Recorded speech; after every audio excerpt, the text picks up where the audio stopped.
Assassin's Creed Brotherhood is really an experience in speed and power in a way that Assassin's Creed 2 wasn't. Rome is the huge city. It's the largest city ever built by the Assassin's Creed team, so there's a lot to see and a lot to discover in Rome. It's about 3 times the size of Florence, so it's the biggest world we've ever done in our map. The production has been exponential. Everything is moving faster. You can do more with the world. You can use more abilities. At the same time, Ezio is acquiring power. Ezio is much more mature, he's seasoned, he's experienced, and he gets to build his own Assassin's Order. You really have the feeling of playing the Master Assassin.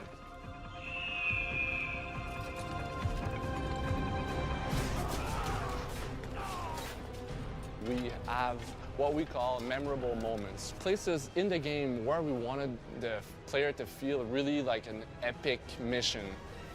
I wanted the player to remember each set piece and be able to talk about them with friends, not only next week, but next month. One of the biggest set piece that we have is the Castel Sant'Angelo, which is actually the main residence of the Pope. It actually took a whole team just to build that specific landmark. It's so huge. Many aspects of the game were actually very challenging. The horse is one of them. There's a good reason why we didn't do it on AC1 and on AC2. We really wanted to work hard on the horse and really improve the horse a lot, and that was a behemoth for us. Having the horse inside the city is something that multiplies all the problems you have with the horse, because then you can do free running, then you can do assassinations, then you can do hijacking. The horse was definitely a challenge. Personally, when I play Assassin's Creed Brotherhood, my favorite part is to be really stealthy. And what's nice about it is that now you have your fellow assassins with you. You can really come up with a plan, send your assassins on missions. You can call your fellow assassins to kill people around you who you want dead. Ezio just does it with this little gesture like they're dead. I mix it up a bit. I do like to do this social stealth action, like blade in the crowd type. Sometimes I just love to go in Rambo style and just kill everything. I like kind of barreling through things. I'm not a delicate player. I'm not trying to master the nuances of the system, although there are many of them. I really like just doing high voltage things like throwing an axe into someone's head. My favorite gadget are the smoke bombs. Call your assassins, they throw smoke bombs, it's chaos. And then you just go for the kill and savor that final moment.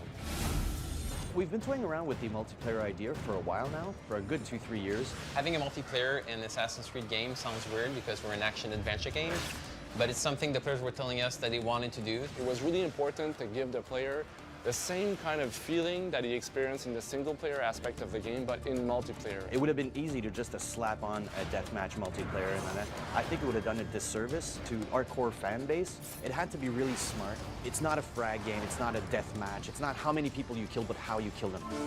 I think I prefer the courtesan as a multiplayer character because I can play and look at a cute girl at the same time. The one that I choose a lot is the priest and the courtesan. Not that I feel like a woman sometimes. It's the courtesan for me. Yeah, she's sneaky and yeah. I know you're there, Ezio, so consider this an invitation from my family to yours. For me, Brotherhood is about character and conflict. We actually based the whole story around the Borgia family, and they actually existed in real life. Their history is so rich, like they're so decadent. They totally control Rome. They had their hand over the papacy and everything. So it's like a really good example of how power can corrupt you. I worked very closely with a historian. Anything that's possible historically is allowed in the game. Paper guns!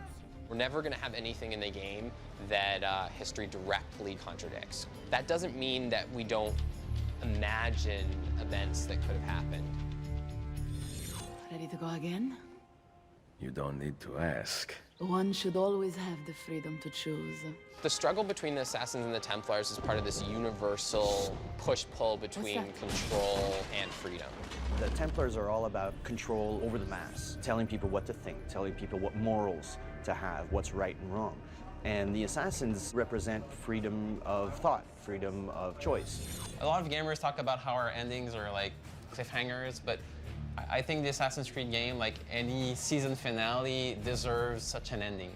Don't forget, It's all about Desmond's ancestors. So it's all about Desmond's story, going into a machine and reliving ancestors' past lives. What will be really racking their brains at the end of the game is that you can't really trust anybody. We really wanted to keep people on their toes, who's on my side and who's really not on my side, have the player doubt who his friends are and who his enemies are. It's really like a big conspiracy and you don't know who's a Templar, who is an assassin. That part is really true for Desmond as well.